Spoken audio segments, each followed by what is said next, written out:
Today's Shipchat is a request from Commander Crypto for Life.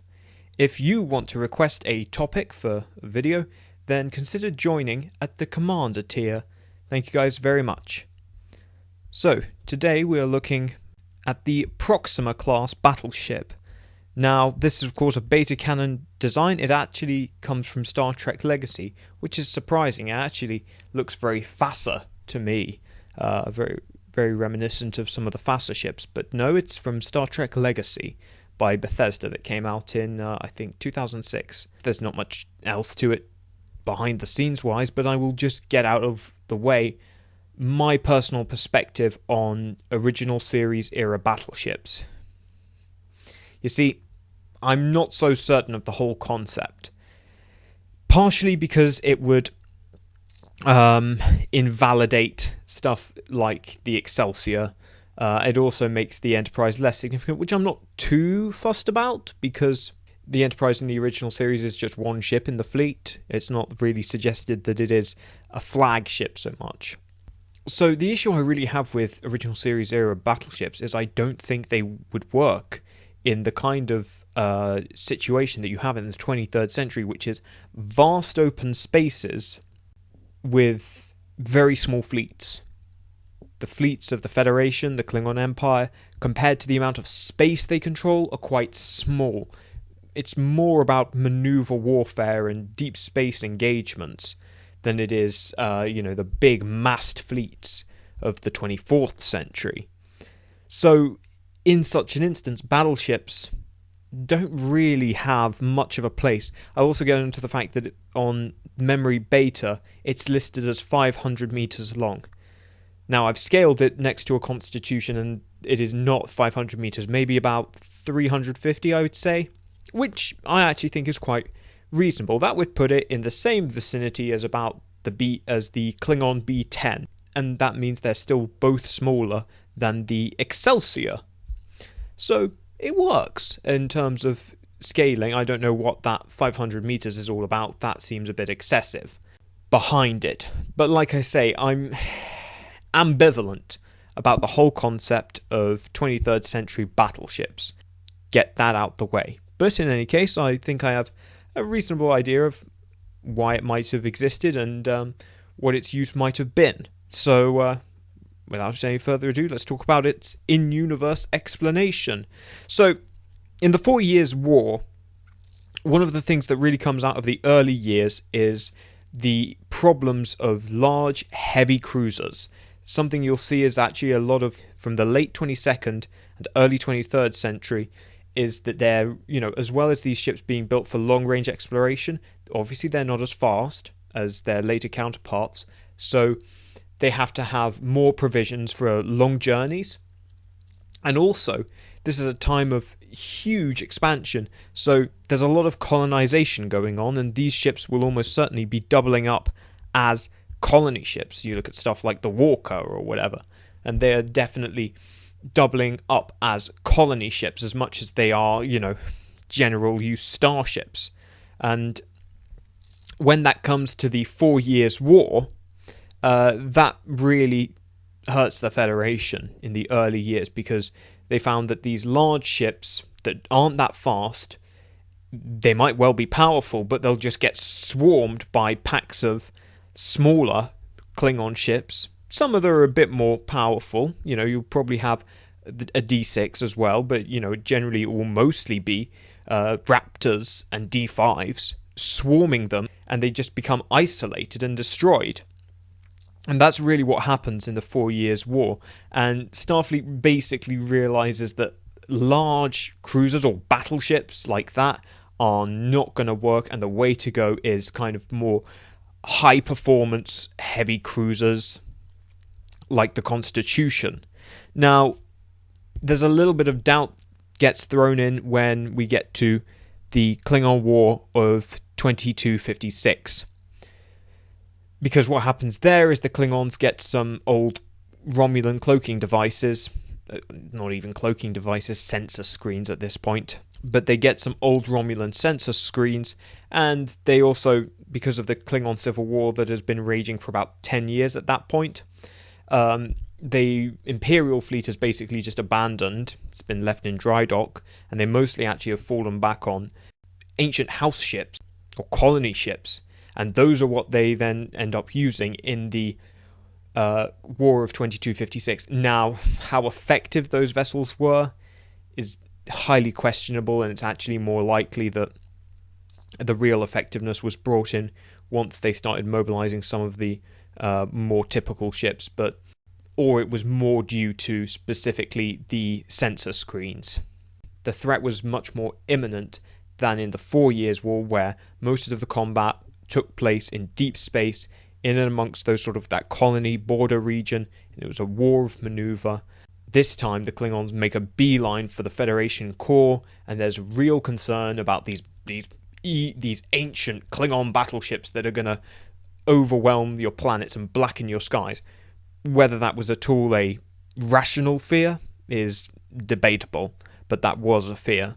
Now, this means that despite doctrinally not really seeing the need to counter such vessels, since they weren't actually that effective, Starfleet is really pressured by the Federation Council to build what it calls a defensive heavy cruiser. What they really want is a battleship, but they obviously can't bring themselves to call it that. But a defensive battleship is what they really want. Something that can defend the core worlds of the Federation, and it has to have strong firepower and a strong presence. It has to look the part and look like it can fend off potential invaders. Remember also at this point, the planetary defense infrastructure was not as fleshed out as it would later be, and not as well developed. So you were actually more reliant on your starships for defense of your planet than you were, say, static installations. Those were still really in development, or the networks were being updated, but they weren't up to the standard that was going to be needed. So for that reason, they underwent the development of a defensive battleship, and this came out in the form of the Proxima class. Now, it also uses some of the parts from it uses mostly parts from the failed Dreadnought project.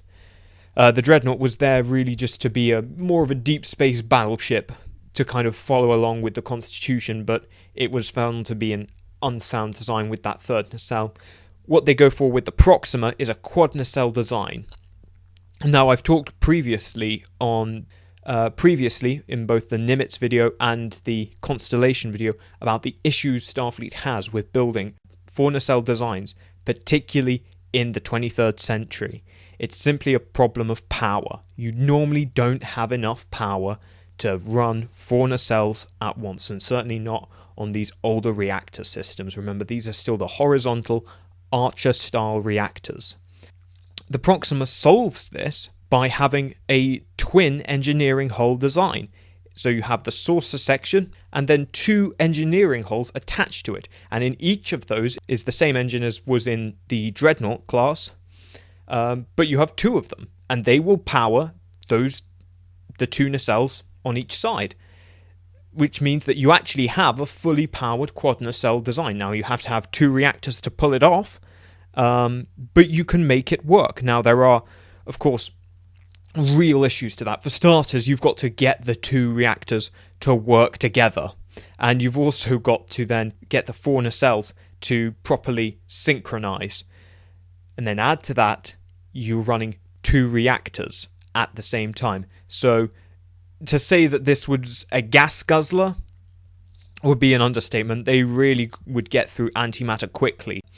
Also, because it is based on the Dreadnought, it has a navigational deflector on both the prow and rear of the vessel, and that means it's one of those few vessels that are capable of warp speed reverse. Now, whether there was much point to this tactic is debatable, but in that particular instance, it was an option that they then had. You have this incredible power plant behind this ship, and you also have a very impressive armament. You have 28 dual phaser batteries, 14 on top, 14 on the bottom. You may also have additional ones on either of the engineering sections, though I cannot see any. Similarly with the torpedo launchers, I cannot see particular torpedo launchers, but given that this is a ship of the 2260s, I presume that they have a torpedo turret in the saucer section, and it probably is a larger torpedo turret capable of rapid fire. And also, because you have these 2 dreadnought hulls, you also have, contained within that, 2 shuttle bays, 2 large shuttle bays that will allow them to carry small fighters. And again, for this particularly, for homeworld defense, you can imagine that having this aggressively fly towards the enemy and launch fighters to begin harassing them, very good tactic. In any case, only a handful of these were really built, and they were built to defend the Federation homeworld, so Earth, Andor, Teleprime, Vulcan. There were not many of these built. Now, it would continue to see service throughout the 2260s and the 70s, and during the late 70s would undergo a refit based off of the same Constitution refit. Remember, it uses Constitution parts. It also gets the addition of a new torpedo roll bar going over the top of the 2 nacelles, and that further improves its torpedo firepower. And that's actually important because there is a shift in the second half of the 23rd century. It seems to favour torpedoes more than phasers. They augment its torpedo firepower. It preserves its same phaser capabilities. They don't really build anymore, and by the 2280s they are expecting to decommission it because of the Excelsior. Now, Excelsior, of course, experiences delays, and that actually gives the Proxima a continued lease of life. It will go on up until actually the 2290s, when, of course, with the combination of Excelsior getting into mass production and with, of course, with the Khitomer Accords, add to that, it's quite an old design similar to the Constitution, and it was a gas guzzler. It was decommissioned in the 2290s. It's a very impressive ship.